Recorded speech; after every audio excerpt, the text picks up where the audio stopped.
The Dungeon Delve podcast would like to begin by acknowledging the traditional custodians of the land on which it was created and pay our respects to their elders past, present, and emerging.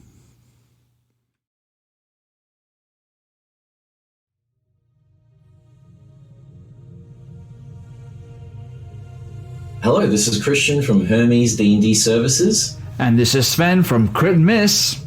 And this is the Dungeon Delve podcast.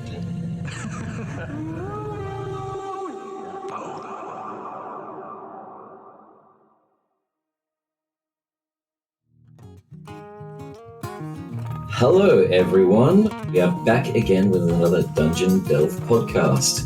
We are here today with the final two options of the worlds for you to be voting between for which one we're going to explore first. And we have the Everlasting Eberron and the Ravaged Ravnica as our two worlds today. Obviously I'm here with Sven, and we're going to be discussing the differences between them, the uniquenesses with them, both their creation and a bit of their biography. But yeah, let's get stuck into it. In the meantime, just quickly, how have you been, Sven? It's been rather hectic for both of us, for everyone out there, obviously. We've had a lot of streams going on, events for us here with Hermes D&D. Yeah, we're both big exhausted at the moment.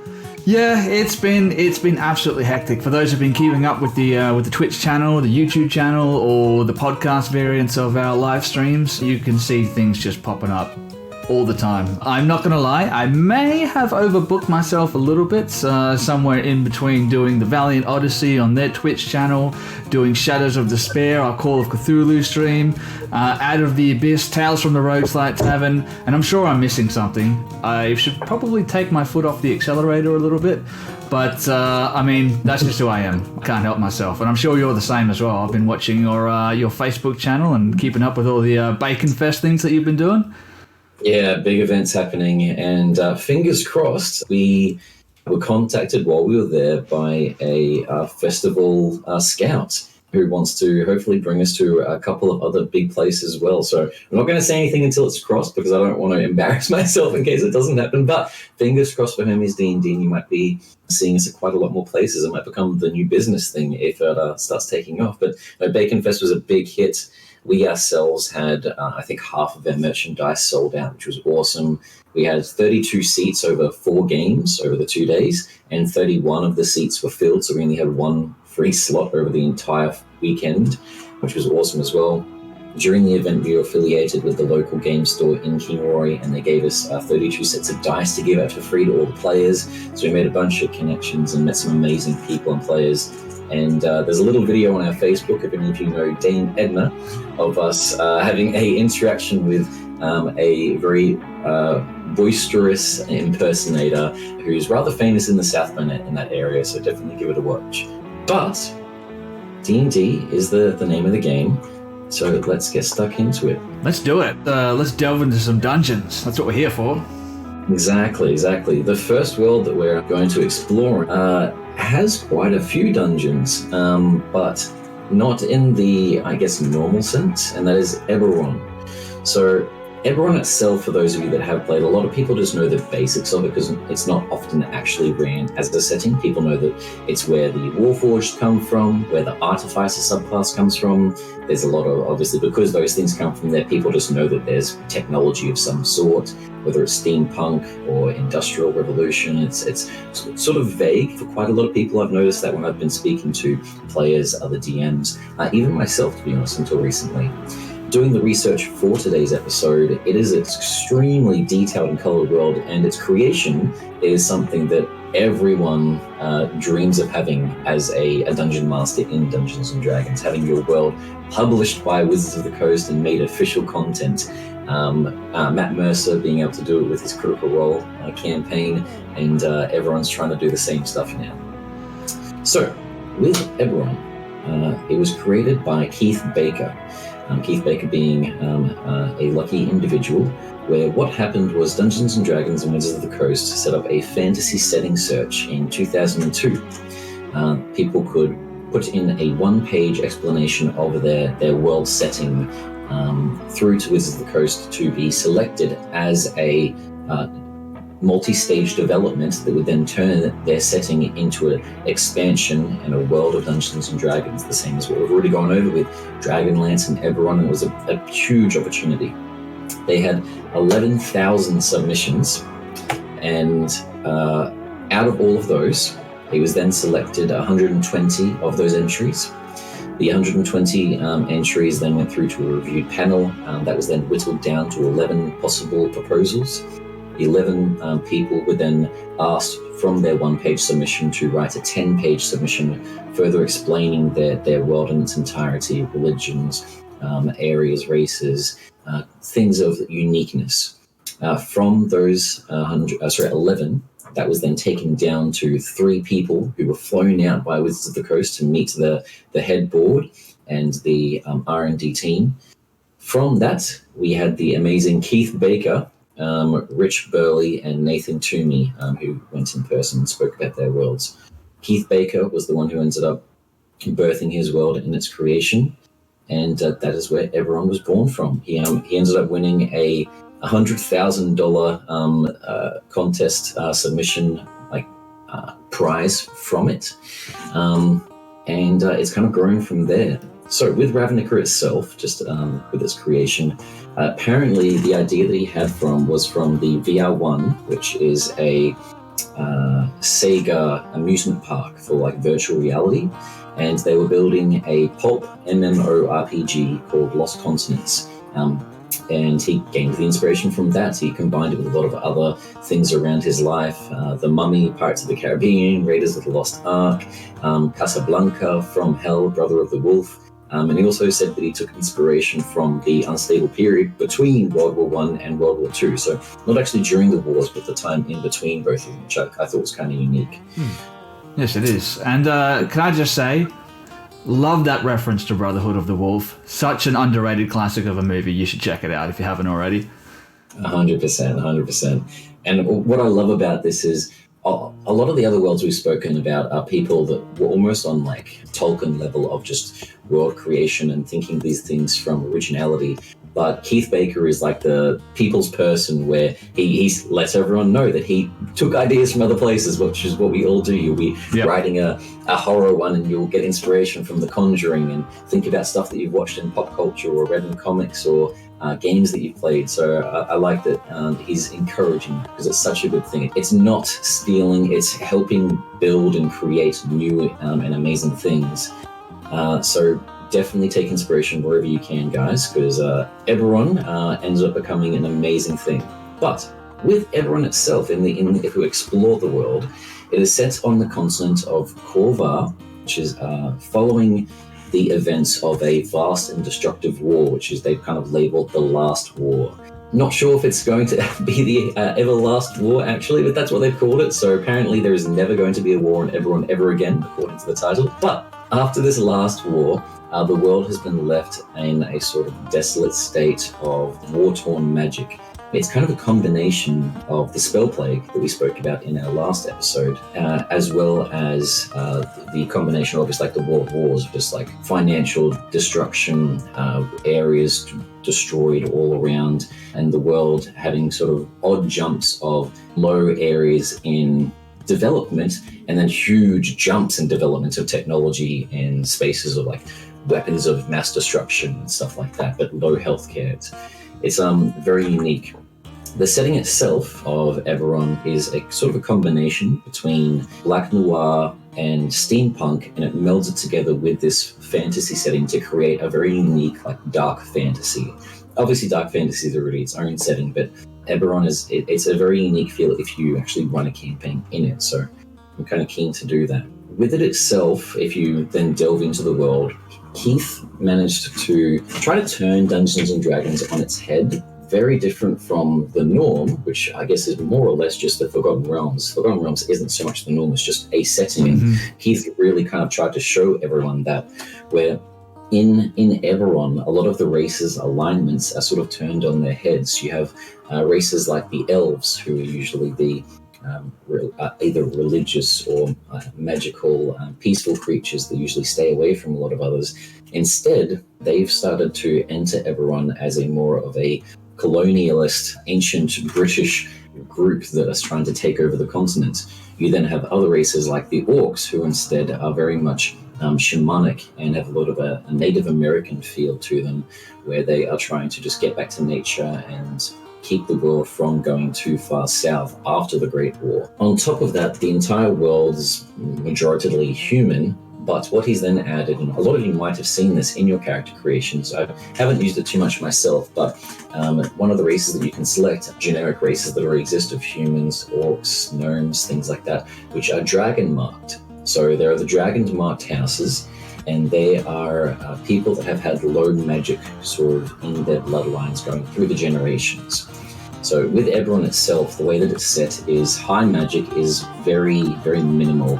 And this is that sort of change where some areas have huge leaps of growth and other areas haven't. So high magic, as an example that they include, such as like the resurrection spell, is almost non-existent in this world. It's like one of those things, like a person that could cast that or a spell scroll, maybe like an end game artifact item you may find. Whereas low level magic, things like level 1 and 2 spells, fireballs, fire bolts, disguise selves, nearly every person can cast those. And I think that's one of the confusions that a lot of people have, because you're always playing as a player, and most of the time you always have this magic just at the click of the fingers. In other settings, in the one we're going to be exploring next, Ravnica, in other settings as well that we've already gone over, Dragonlance, things like that, magic is set to probably like 10% of the people in the world. It's a very finite thing, and that's why those people become adventurers, because they're one of those unique people that either spent decades learning it as a wizard or were born with it as a sorcerer due to some unique Spider-Man situation.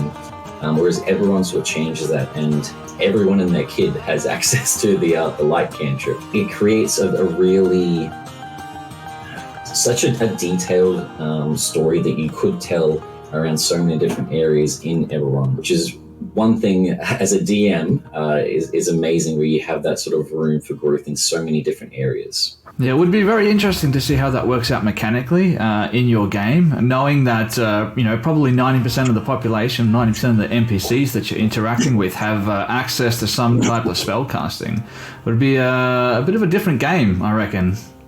Exactly. If you have like the general thief around the area all having access to distort value markets, are going to be a very almost battlefield area themselves.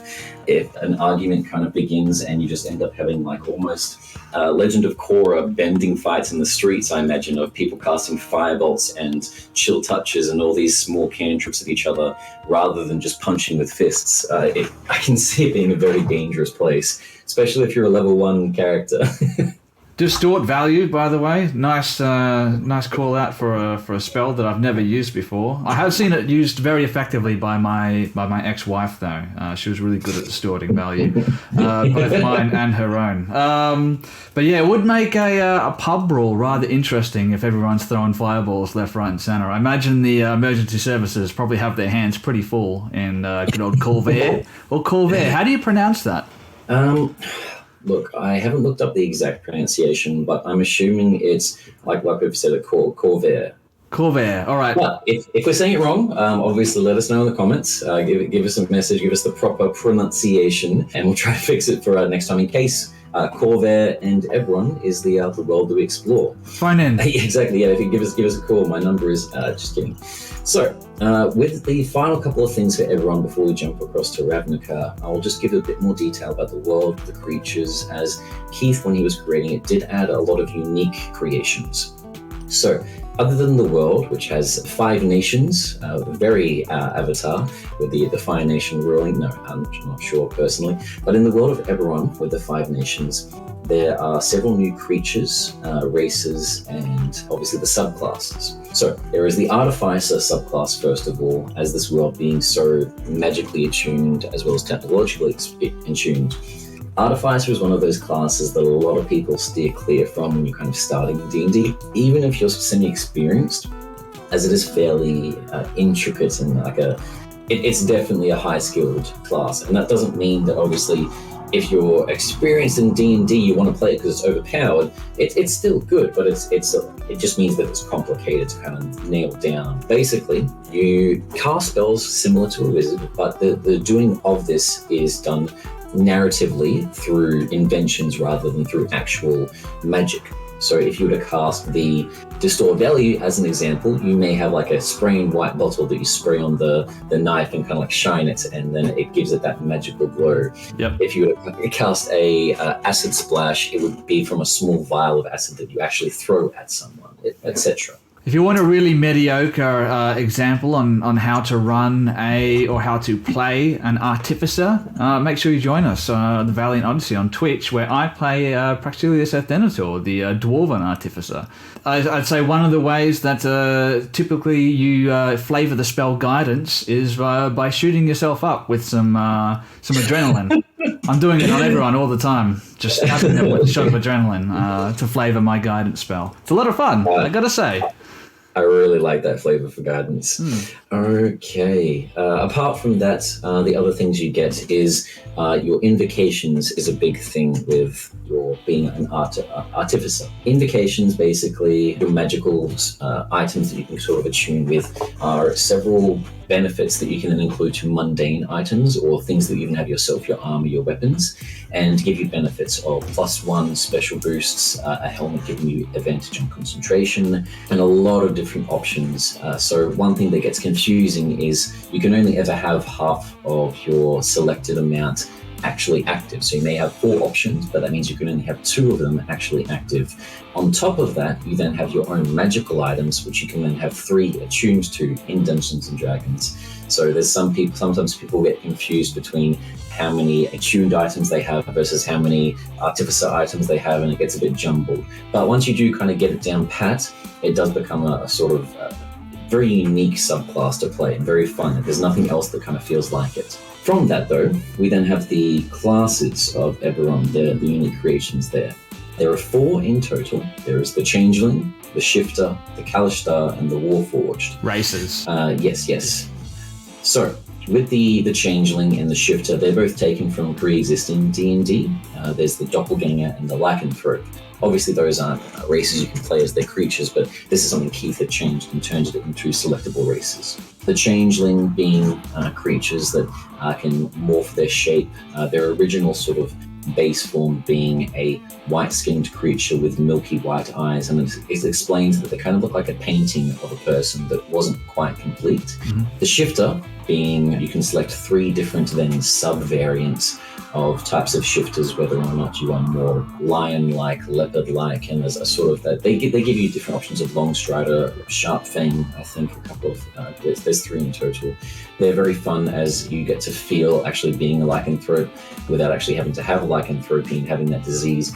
Obviously, some people want to have it, but a lot of DMs won't let you when you're starting off a campaign, as it can be rather overpowered when you're immune to all weapon damage that's not silvered. So a shifter gives you that taste of it without having to worry about breaking the game for your DM. The Kalishtar, then, being a race of humans who are very psionically minded and telepathic almost. They're a combination of their human body with spirits called Horai, which are these sort of entities from a dream realm, which a lot of you should know about if you're all watching the Sandman show on Netflix at the moment. But different spirits from the dream realm, which are kind of melded into the minds of these Kalishtar. They've got a very unique history. And then last of all, the Warforged, which are creations from other races on Eberron during this final war through a creation I think called like the Birth Forge or the Great Forge. I'll have to research on that again because it's been a long time since I've ran a Warforged. But obviously if we explore Eberron, we can go over that. But this large forge that created all Warforged is destroyed during the last war, from my memory, so that no more can actually be created. And the ones that are left there, now that the war is done, their purposes are gone, and they've got sentience and they have a soul, and they're trying to find their own place in the world. So they can be a very fun kind of class to play as. Played a Warforged in the past where he was built as like a vanguard, someone that was meant to be thrown on the front lines and protect others. So I gave him the shield of arrow catching that has the curse where it draws other arrows to it, as the roleplay was that the people that constructed him gave it to him as he was meant to take the shots from all of the humans who were behind him and be like their bullet sponge, and they were meant to die. Bit of a sad story, and then you kind of turn your head on it trying to build some roleplay. So 4 very, very unique races that can all have fun ways of being played. I know that the Changeling was actually played recently in the Calamity session that was run on Critical Role by Brennan Lee Mulligan, and that was played by, what's his name? Let me just check. It was me. I was on Critical Role. It was played by Sam Riegel, that's it. Oh, right, yeah. I get myself and Sam Riegel mixed up quite often. It's a common mistake. You're both very handsome, that's it. That is absolutely true. Oh, can I read the flavor text for the Warforged? Because this is a lot of fun. I got it up here from the Player's Handbook. Yeah, 100%. For those listeners at home, the Warforged were built to fight in the last war. While the first Warforged were mindless automatons, House Cannith devoted vast resources to improving these steel soldiers. An unexpected breakthrough produced sapient soldiers, giving rise to what some have only grudgingly accepted as a new species. Warforged are made from wood and metal, but they can feel pain and emotion. Built as weapons, they must now find a purpose beyond war. A Warforged can be steadfast ally, a cold-hearted killer, or a visionary in search of meaning. That's fun. I love those flavor texts that they give to these races. Yeah. One of the things that I'm actually just reading now as well, it's really cool with the Warforged. It says they have free will. Whether they have a soul, however, is not certainly known, as when they are resurrected from spells that are designed to store human souls, they are restored to life. It works the exact same. It brings them back to life, like the resurrection or the revivify. But unlike humans, they never remember anything from their experience in the afterlife after such events. So I've never role-played this too much, but I like the idea of, I know that it's been done sometimes where when a player has the revivify spell cast on them, on that player's turn in combat, so that they're not bored while they're just dead, you might do them walking into the pearly gates. And whether they get revivified or not, it's meant to help move their character on. And if they get pulled back, it's a cool experience they can remember from. It says that Warforged don't get such events. So I like that because it leaves a lot of room for interpretation. And as a DM, you could possibly do some fun things with that of some very emotional blackmail with a Warforged, making some fun narratives with that. I like this idea of exploring what possible history your Warforged could have that they just don't remember. That could be a good campaign hook as well. Mm-hmm. But that is Eberron. And obviously, if we end up voting that one, we can go into further detail about I know that they mentioned the Pantheon in Eberron. The reason we haven't gone over that, because I know that we went over it on previous worlds, the Pantheon of Eberron kind of takes a bit of a back seat, where a lot of their gods don't actually need to be worshipped. Clerics in Eberron, for example, can get to their devotion purely by, like a paladin, just being pious and believing in a certain cause. Some clerics, it says, actually turn against their own church, working against them for their own means during wars or spy work, things like that, espionage, and they can continue to receive their spells. So the Pantheon sort of takes a back step. But what we can do, obviously, if we end up talking about Eberron, is talk about the Pantheon, the last war, the unique races in a bit more detail with their stat sheets, and teach you all about that world. But with Eberron coming to a close, we instead have the drums of a large East European-esque city spanning across an entire world, as we have Ravnica, the second setting for today's episode. So,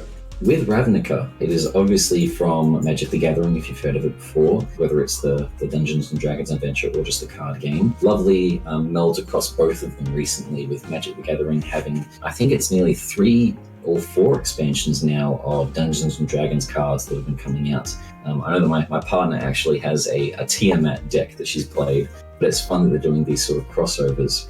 The Guilds of Ravnica is just that, a setting that was brought over from Magic the Gathering in this corporation, and is set on one of the more interesting planes of existence that Magic the Gathering hosts. So, with Ravnica, it is a world similar to Coruscant, for those that have watched Star Wars, where it is a city that encompasses the entire globe from one side to the other. The city itself is at a constant state of function and dysfunction, with some areas being at war, other areas trying to bring the city to its knees as sort of eco-terrorists, other areas running political games and more espionage, similar to Eberron, and other places simply just trying to survive as best as they can. Eberron itself is run by 10 guilds. Over the course of Eberron and its brief history, there was its own sort of great wars and quarrels And what ended up happening was collectively the guilds ruled over the planet for around 10,000 years, an excessively long amount of time. Eventually, they signed an ancient magical potent called the Guild Pact, which became a binding spell that was a document and a contract all in one. It was a contract that binded them, similar to like I guess what in Forgotten Realms is often seen as like devil contracts. You're signed and then a spell kind of binds the soul of like a warlock, etc. After these events, the guilds continue to run the area, but now what happens on Ravnica is each of the guilds are vying for total dominance one way or another. They're slowly trying to find ways of destroying the guild pack, finding ways of taking out additional leaders and taking over their control. And you then have in between all of this just some then unique celebrity status people that are then included in the world of Teysa Karlov from the Rules of Syndicate, Jace Belleran, who's a planeswalker you can play in Magic the Gathering, Niv Mizzet, who is the same, also a planeswalker, Gideon Jura, a planeswalker, and it follows the story of all these creatures and their small fights for power. And eventually, over the course of this story, their quarreling means that they don't see the actual threat, as one of the final bosses that you can have in Ravnica, Guilds of Ravnica storyline, is Nicol Bolas, the dragon demigod, who, for those of you who might not know, Nicol Bolas is a combination of a black worm, a great black worm, there's some of the new Fizzband dragons, which are sort of multiversal creatures, combination of a black worm with an actual god, because I know that dragons and black worms aren't on the deity status. Nicol Bolas is often referred as like the Magic the Gathering's version of Tiamat, to give you a good representation. But he ends up becoming the final boss of the main storyline in the Guilds of Ravnica. But that is the setting and the land itself. And unlike all of the other places we've spoken about, the Forgotten Realms, which is a sort of high fantasy, Eberron, which is a dark fantasy, Dragonlance, which is its own sort of high fantasy, Ravnica is a meld of everything and anything, from even genres that aren't usually seen, cosmic horror, comedy, things of that sort of sense. And that's due to the uniqueness of the guilds themselves. With the guilds, how much information do you know about the guilds, Sven? Me personally, very, very little. I have very little experience with Magic the Gathering. Therefore, Ravnica for me is sort of like it's a blank slate when it comes to what I do and do. Aliens, right? Yeah. Yeah. What's your thoughts of it so far? I like the sound of it. I like the sound of the various guilds all being different, standalone facets, because it gives not only a player but a DM a lot of different avenues that they can approach when it comes to different players and characters and all that kind of thing, where they can draw from and what their motivations will be. So I like the sound of it. Maybe it's something that we can explore further on the channel at some point. Correct. And no, I'm definitely keen to explore this one. I've always loved Magic the Gathering as a card game. Commander is an awesome format, but the amount that they put into the storyline is a lot more than I'd expect from a card game. And so when it moved over to Dungeons and Dragons, it created this vibrant world, and Ravnica is the perfect setting. So with Ravnica itself and the guilds, before we get into them, Ravnica included a unique mechanic with the guilds. Some people have actually brought this over to their own campaigns, and this is the Renown system. So the Renown system is a way of going up in these areas in your status and rank, and that's why it can be used across a lot of different things. I've had a DM in the past that I played with who used this in like a mercenary guild in his own world, which was really fun because you could slowly make your way up the ranks and end up getting extra items or followers, or some abilities for some of the Renown ranks is you can call upon like a small party to come and aid you, a couple of like casters and soldiers and stuff like that. And it's nice having like a small entourage that you can kind of just like wolf whistle and help fight with you just because of your status. It's something that I hadn't seen in Dungeons and Dragons before. There's ways of being different members in the guilds, and there's ways of exploring that as an NPC. So just to quickly go over here with the Renown system. So you've got Renowns 1 to 2 basic benefits. Not too much, but just the fact that you're a part of that guild. You can then change guilds, but they've got details here saying that it's usually up to the DM's discretion, but once you leave a guild, you usually can never return to it. Being cast out, you lose all privileges, and then there's some sort of trial that you need to go through to join a new guild. For example, a character who leaves another guild to join the Gruul clan doesn't exactly know the way of the Rebel Belts, but has to gain familiarity over time. So the Rebel Belts being like their area and their land. You also gain access to the new guild spells, so it's kind of like you change and learn their ways of life, like a training montage almost. Oh, I love me a good training montage. Yes. With the renowns, then, that are very high, you've got like Renown 3, which they provide you with food, lodging in dire circumstances. They pay for your funeral. If you're accused of a crime, the guild offers legal support as long as you're in good standing with them, and a case can be made for your innocence of the crimes, or the crime is justified, and other members of the guild are friendly towards you. It then changes when you go up to Renown 5, and there's also ways of losing the renown if you commit serious offences or things that the guild will not enjoy. Now, this is really fun because a lot of the guilds are unique in what they think is right and what they think is wrong. So with that, we'll jump into the guilds so I can explain this, because what could be murder as a straight just example of being a complete and utter abomination in one guild could be encouraged in another. With the guilds, we start off with the Azorius Senate. So the Azorius Senate are exactly what they sound like. They're Ravnica's government and legal sector, and they are run by Azor the First.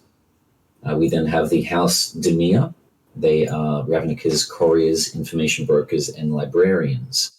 They are run by Sadek. Spoiler alert, people, if you don't want to run sessions like this, wait a second. Lovely. For those still listening, a lot of these guilds then have their own unique information that we'll go over if we explore Ravnica, and this is the one that you will decide to vote for first. Sadek, for being one of those, House Demir and these information brokers are actually a guild of vampires, but that is unknown to the other guilds. Sadek is more or less like the Dracula of Ravnica. He's a vampire elf from memory, and you get special benefits and a special type of vampirism in Ravnica when you join the House Demir. So there's really fun little side stories like that. We then have the cult of Rakdos, which are Ravnica's entertainment industry, food industry, the miners, and the blue-collar and manual labor jobs. But outside of that, the cult of Rakdos is the main criminal activity, civil disorder, and in the slave industry. And they are run by Rix Maddy. We then have the Gruul clans, which are Ravnica's foresters, gatekeepers, park rangers, and wild keepers. However, the Gruul clan at the same time are also the group that are trying to be eco-terrorists and bring down the city, the world of Ravnica, more or less the city, back to its natural states. They would like the world to be in that sort of post-apocalyptic scenario where like the forests are taking back the land. And they are run by Skarg. Do they want everyone driving around in electric vehicles? No, they are. That electricity needs to be banged with a stick, as far as they're concerned. All right, so they're a little bit more extreme than the Greens Party then. Yes. And so they're ran by Cesara. They then have, after that, the Selesnya Conclave. They are the conservationists, charities, and nature cult that competes with the Azorva faith. And we'll go over the Azorva directly next. But the Selesnya Conclave are usually a combination of dryads and sort of the forest folk of the city. They are ran by Mat Selesnya. We then have the Orzhov Syndicate, the people that were at competition with Selesnya. They are Ravnica's dominant religious order, as well as its largest bank. The Orzhov Syndicate, just like they sound like, are a bit of a theocracy ran religiously, but they are heavily delved into the slave industry with the Rakdos and have some very dark ties, similar to certain religions we have in our world here. I was going to compare them to the Department of Motor Vehicles by the sounds of it. True.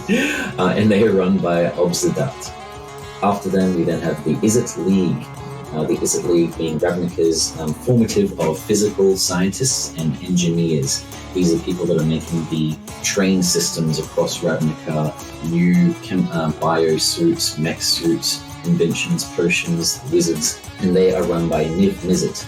Niv Mizzet being a dragon, not a humanoid, so some fun sort of changes with that. Niv Mizzet is actually a really fun NPC to sort of run. After them, we then have the Golgari Swarm, and they are Ravnica's agriculture and waste management sector. So most of the Golgari actually live in undercities under the main crust of the world. and are very much like an underdark sort of vibe to them, but they're usually the people that are organizing, being the composters or the necromancers, one or the other, whether they're helping take care of your leftovers of food or leftovers of family members. One or the other, they slowly get into it. Bring out your dead. Ding. I love the reference. For anyone that gets that, good news, you're at least over about 25, 30 now. It's all down here from you, downhill from here, guys. Strap yourself in. After that, we then have the Boros Legion, which are Ravnica's security force, constabulary, and standing army. So each of the guilds, just so people don't get this wrong, they do have their own military forces, people they send out to sort of handle things, guards at their own headquarters. But in the entirety of Ravnica, the populated city areas usually being enforced by Boros Legion soldiers. So they're the cops, and they are run by Razia. And then finally, out of the 10, we have the Simic Combine. The Simic Combine are Ravnica's life scientists and conservationists. And the way that it's sort of stated is they're obviously a bit of a combination of like the Selesnya Conclave being forestry, the Gruul being forestry, and the Izzet League being like inventors. But the Simic is much more detailed than this, and they're probably one of my favorite out of all of them. The Simic are biomancers is probably a better explanation than what is listed here with a lot of information, in the sense that they are inventors and scientists, but they mess with genealogy and flesh rather than with metal and inventive schematics. And they are run by, it says here, just the Simic. So we might have to do some investigation, and then if we end up talking about Ravnica and explore them, it does say that they've got 3 other guild masters. So it looks like they might be ran by a triumvirate of leaders rather than a single leader, which is very cool. But those are the leaders of the guilds of Ravnica, the people that lead them. And that's what I meant about the renown system as being a very unique setting for you to run as a dungeon master, because you could have a normal session where you run the story as it's meant to be and you end up fighting Necrobolas, but you could also change this up and just explore any of these unique houses. You could be a member of the House of Demir, and your job is to infiltrate other guilds, and it's a bit of a espionage political campaign for the players to run. You could have it as a Gruul Clans one, where the players are instead eco-terrorists and they're trying to live a normal life while also bringing the world back to nature. The good thing for them renown-wise is when they destroy public things, but the bad thing for them is when they help restore these areas. And you could then include really unique emotional choices for the players of having a set of apartments that has women and children and elderly living in them, or being constructed for these people to live in, people that are homeless and don't have a place to live. And your task is to destroy that. If you destroy it, you get a level in your renown, and you become bigger and better in the Gruul clan, as Sazam and Skarg see it. But if you don't do this, the people have a place to live, the women and children. You do something that is better for the masses as it's seen, but then the clan sees you as a lower beneath them, and you lose your renown. So I love those sort of tough choices to present your players with. Yeah, it's different perspectives with which to engage in the world. I think that is interesting. It's different ways that you can approach different situations. One thing might be viewed as being good for one clan and being not good for another clan. So you sort of have to balance that out a little bit. And I guess you get a little bit of a tug of war between various different clans. You sort of have to figure out which clans or conclaves or whatever it is, goals sort of align with your own. That's fun. I enjoy that. That's exactly what I thought as well. I love the idea of running it. The best part as well is, obviously a lot of the times, most people in Dungeons & Dragons can either get along with an evil campaign or a good campaign. Sort of the grey areas might sometimes be a bit complicated for some people. More often than not, it's usually a good campaign, being the heroes. It's just the easiest one to run. You're the good guys, they're the bad guys. And there is a slew of bad guys that you can have. Spies from House Demir, corrupted senates from the Azorius Senate, maybe some sort of enchanter that is mind controlling people in the state council, the cult of Rakdos with their slave traders and flailing people. Now, entertainment with the cult of Rakdos goes a lot deeper than what it stated here. Their entertainment is the sort of entertainment that you can also have with the rich elite that love torturing for entertainment. You could accidentally stumble down into your own sort of horror-esque film area where they're tearing people apart and you're trying to escape the cult. You could have the bad guys as the Izzet League, having a mad scientist, the Golgori Swarm having a necromancer that's trying to gather bodies of the dead before it's their time. You could have the Simic Combine having another crazy scientist, and the difference between the Izzet and the Simic could be very different. The Izzet's mad scientist could be someone trying to create some sort of mechanism or machine, drains power from the other parts of the city with some end goal. The Simic Combine could be creating instead, as their own mad scientist, abominational creatures as they're combining different people in amalgamations of flesh golems. It really gives you a lot of possibilities, which I love. There's a lot of inspiration from which to draw without having to change the setting, which I think is cool. So you could essentially run a game in this setting, and have, or several games, and have every single game be completely different without having to change the setting. Exactly, which is what I always love. My own books that I'm writing for my trilogy sort of have the same sort of vibe, where I try to explain a lot of the other consonants as people are traveling, how the races act, what they do, sort of key people. That way it gives other DMs the opportunity to run their own stories and sort of change and flip the way the world perceives things or the way that the story is run.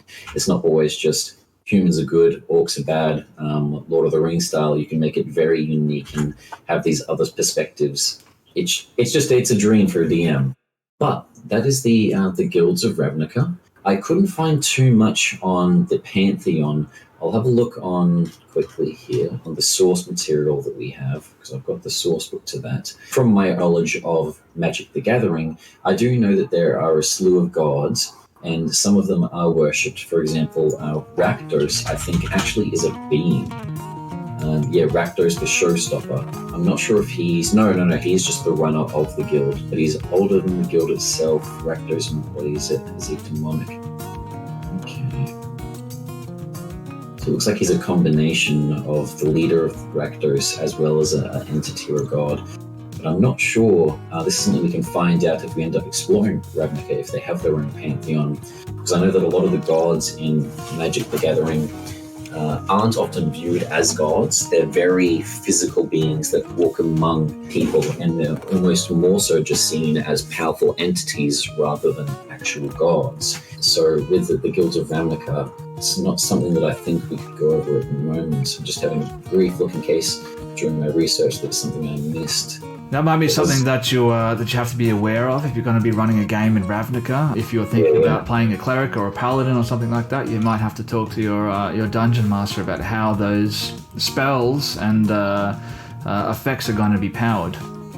Yeah, exactly. If you're running a cleric, a paladin, even a warlock on a certain level, if you're playing like the celestial subclass, it's something you need to figure out first of where your source of power comes from. But obviously, like we've seen with Eberron, it doesn't need to be an exact thing. You can just be your personal beliefs, but working those details out. But that is Ravnica, the colourful land with the 10 clans. And if that ends up being the one we can explore, there's so much more information we can go over. We can go over the clans in detail, the leaders of the clans, the city itself, because there's a large detailed map that they already have set up for you to run as a campaign, and explore that in its entirety. We could probably just do a whole episode on how to pronounce all the different names.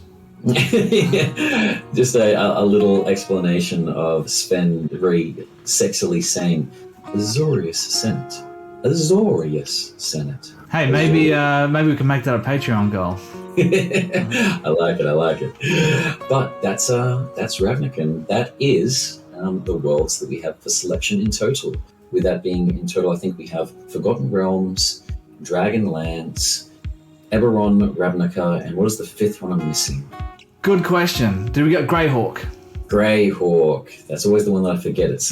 I love how Greyhawk's the one I'm forgetting, but Greyhawk is like the originator of Dungeons and Dragons. No, that is the 5 worlds that we have for everyone listening.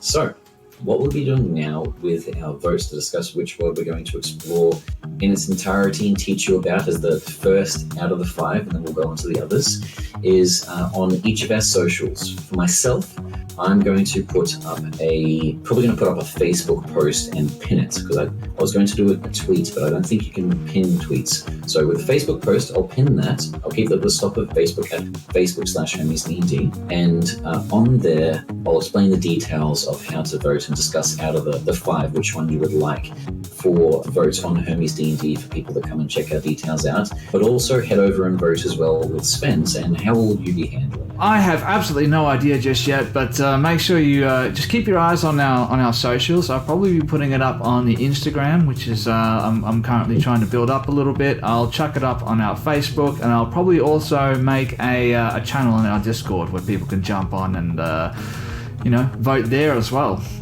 Perfect. Well, what we'll do for everyone listening is we'll leave this once the episodes have all slowly come out one by one, and when we're finally on the last one, we'll tally up the votes and start talking about the next session. Myself and Sven will discuss across all the different areas that we see, whether or not you're just commenting on the podcasts as you're listening to them, or on any of Sven's socials, or on my post on Facebook. We'll then gather all the information and see which is going to be the first setting that we learn about. But with that is the introduction of Dungeon Delve podcast with our stories. And I can't wait. I'm personally, just to put some bias in there, I'm going to say that I would like to talk about, even though we talked about it today, I think I'm really interested in Dragonlance. That would be my pick. And that's because I really enjoyed the Fizban book that came out with the idea of Dragon Sight and these great worms across different universes. Fizban being a really interesting wizard, very much like Gandalf. It's one of my ones that I would like to explore most and possibly run a story in. What about yourself? What about myself? Look, I'm going to be happy with just about anything, because no matter what we talk about, I'm going to be learning something new, and I'm going to find different things different ideas I can steal from other people for my own game. So it's a win-win for me. And Sven being the ever politician. That's right. Lovely. Thank you all for listening and joining us with these first several episodes. And I'm keen for the future as we discuss Dungeons and Dragons and learn more about it. Yep. Can't wait to hear from you guys. Make sure you check out Homies D&D on Facebook. You can find them on Instagram. You can find them. You got your own website as well, so you can find them there. If you're looking for Crit and Miss, you can find us on Facebook, Instagram, Discord, Twitch, YouTube, Spotify, and now on Google Podcasts as well. So all of our details are there for you to find. Make sure you give Homies D&D a like, a follow, a rate, review, all that kind of stuff. Do the same for me too if you like the sound of my voice. But other than that, I think that's going to be a good place to call it a day, and we'll see you for the next episode. No, exactly. It's as a small business, help like this really is important. So thank you all for listening and helping us out as we all slowly grow and learn about what we love. So yeah, have a nice day, everyone. Phenomenal. Good night, everybody, or day, or whatever it is. Goodbye.